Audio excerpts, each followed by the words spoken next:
To be welcomed into this part of the world by being involved in such an intricate project that actually deals with cultural issues and historical issues within the context of the country you're coming from, having the opportunity to express what that object or artifact means to you as an individual and to your culture, it's a great way of saying, welcome to Northern Ireland.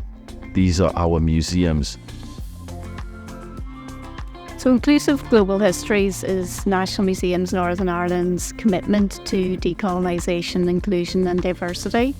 And really at its heart, it's about addressing racism and social exclusion. So the exhibition does that in two ways. It celebrates cultural diversity, but it also looks at our more challenging past as well, and in terms of the museum's role in that challenging past in regards to unethical acquisitions, for example, or misinterpreting Indigenous communities around the world. And that's something that we're trying to address. Global Voices, Local Choices has been a marvellous project for National Museums Northern Ireland. It's helped us to connect with partners and really kind of build a network of partners and local museums and national museums that can all come together under the one theme of trying to decolonise museums. And that's helped us to build strength and confidence really in doing this type of work. As Community Engagement Officer on Global Voices Local Choices, my role was to manage the delivery of the project. So we had 3 key partners.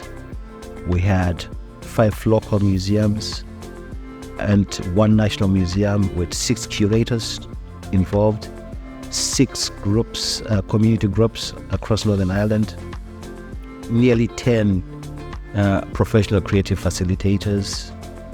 National Museums Northern Ireland hold a collection of over 4,500 objects that are from the rest of the world. We call it the World Cultures Collection.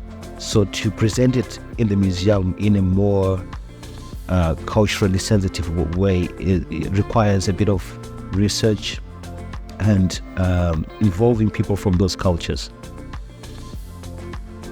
It's great for an organization like ours to be able to open the way for people to participate.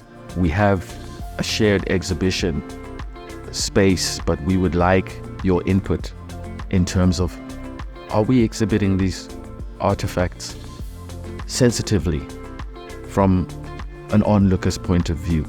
Or are we exhibiting these artifacts accurately?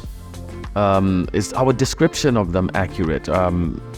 What is the history that we may not know about these artifacts? It was actually a really lovely time going to the Ulster Museum, and I think they had about 6 or 8 artifacts laid out. We all got to vote for what we wanted, and the majority chose a displaced basket from somewhere in North America. They're not sure where.